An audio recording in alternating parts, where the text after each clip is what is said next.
To the king. A major deputy and a woman to the case. Or losing by Makai, Mahamai, Balimi, or a Medicakai.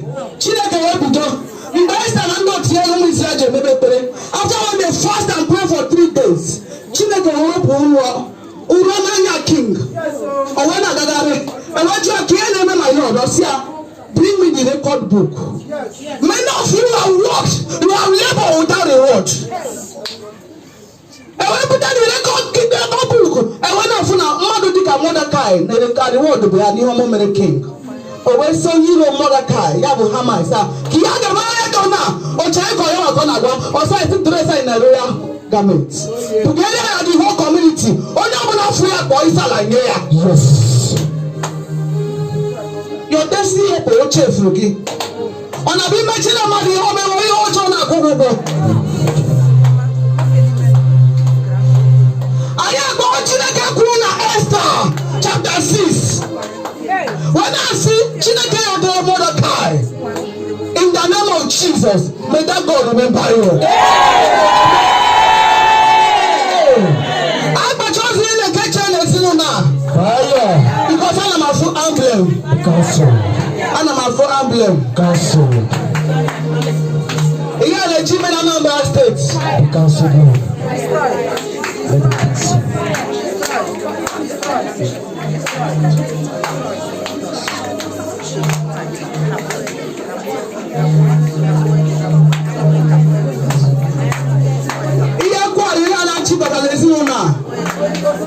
I return it back to the sender. In the book of Psalm 6, the word of God says, the dead cannot praise God. And therefore, every evil hand pointing against you and your loved ones, planning to destroy you, return it back to sender.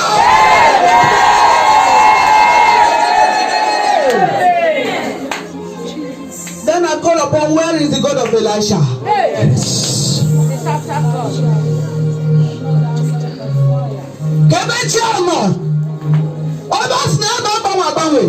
And then maybe. Where is the God of Elisha?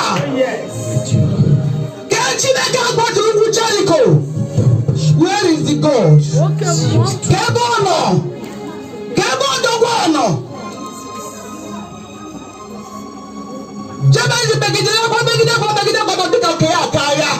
But when the Lord remembered Jabez, he made him what? He tear every fitting garment against him and made him a king.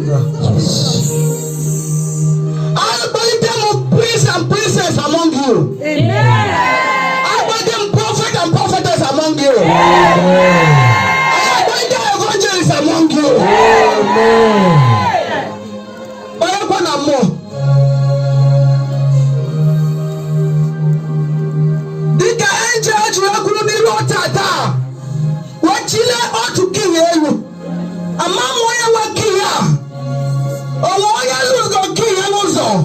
At the journey of life, you lost something. Onye wekia, oyo mana chibuye madu diha. Onye kacho ichiye kia. Onye kai, That's Lord. That's Father.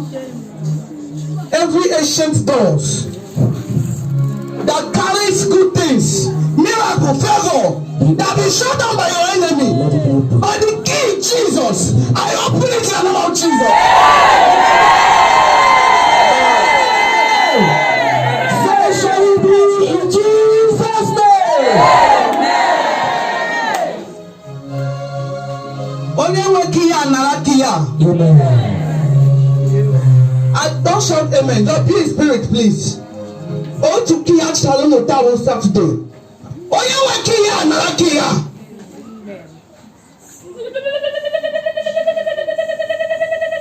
Kia ya proposal. Kia ya baba. Kia ya bulelu. Kia ya lugandi. Kia ya bungo by my operation.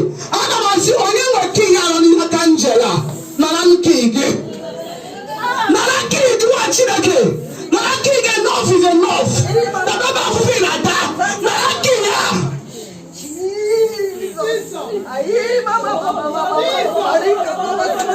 Ask me na aka. Ask me na aka. Ask me na aka. Na anje aka ko se ma bo. Na me aka ya. Wo aka jide. Wo aka jide ya ko be mo lo. Ko be mo so. Na aka ya wata. Na aka ige na aka ige. Na aka ige you can talk in na. Na aka ige mo Chineke. You have suffered enough. Akwa bana go better.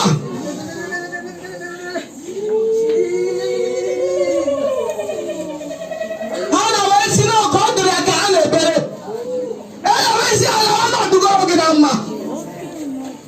Oro okpukpe we lawa. Meche kuruma. Kuronye eze putuwa. Onye nwe ki ya. Onye nwe ki ka na aju. Onye nwe ki ya.